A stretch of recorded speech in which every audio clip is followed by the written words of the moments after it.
বাহিরে প্রচুর বৃষ্টি হচ্ছে আর বৃষ্টির মধ্যে তার কথা আমার ভীষণ মনে পড়ছে। তাকে আমি ভীষণভাবে মিস করছি। তো কার কথা মনে পড়ছে এবং কাকে খুব বেশি মিস করছি সব কিছু আজকের ভিডিওতে শেয়ার করব। হ্যালো এভরিওয়ান, আসসালামু আলাইকুম। কেমন আছেন সবাই? নিশ্চয়ই ভালো আছেন। আলহামদুলিল্লাহ, আমিও ভালো আছি। অনেক দিন পর ছোট্ট একটা ব্লগ ভিডিও নিয়ে আপনাদের মাঝে হাজির হলাম। কে কেমন আছেন অবশ্যই আমাকে কমেন্ট করে জানাবেন। তো কিছুক্ষণ আগে যে দৃশ্যগুলো আপনাদের সঙ্গে শেয়ার করলাম সেটা হচ্ছে কিছুদিন আগে আমাদের যশোরে প্রচুর বৃষ্টি হয়েছিল, আর এই বৃষ্টি হওয়ার কারণে রাস্তায় প্রচুর জলাবদ্ধতারও সৃষ্টি হয়েছিল। তো সেই ভিডিওটাই আপনাদের সঙ্গে শেয়ার করলাম। আর যে কথাটা বলছিলাম, বৃষ্টি হলে যাকে আমি খুব বেশি মিস করি, যার কথা আমার খুব বেশি মনে পড়ে, তো সে কে জানেন? সে হচ্ছে খিচুড়ি। বলা যেতে পারে আমি খিচুড়ি লাভার। সেই সাথে আমার হাজব্যান্ডও কিন্তু প্রচুর খিচুড়ি খেতে পছন্দ করে। বাইরে প্রচুর বৃষ্টি হচ্ছিল, এই বৃষ্টির মধ্যে তাকে জিজ্ঞাসা করলাম আজকে কী রান্না করব। সে জানে যেহেতু আমি খিচুড়ি পছন্দ করি আর আমার হাজব্যান্ডও অনেক বেশি খিচুড়ি পছন্দ করে, তো দুইজনের পছন্দ যেহেতু এক, তো বললো খিচুড়ি রান্না করো সাথে গরুর মাংস।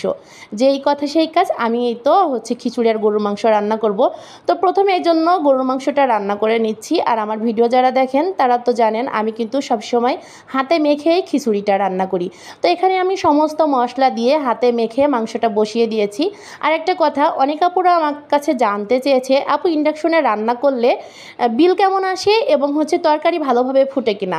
তো আপনারা যারা নিয়মিত আমার ভিডিও দেখছেন দেখতেই পারেন আমি কিন্তু সবসময় ইন্ডাকশনে রান্না করি। আর ইন্ডাকশনে রান্না করার কারণে কিন্তু গ্যাসের থেকে আমার কাছে মনে হয় খরচটা অনেক কম আসে। আর বিল আসার কথা বলতেছেন, সেটা হচ্ছে আপনার রান্নার উপর ডিপেন্ড করে আপনি কি পরিমাণ রান্না করবেন। আমরা যেহেতু পরিবারের সদস্য সংখ্যা খুবই কম, তো আমাদের খুব বেশি বিল আসে না। তো একটা কথায় বলতে পারি, গ্যাসের থেকে কিন্তু ইন্ডাকশনের খরচটা অনেক কম।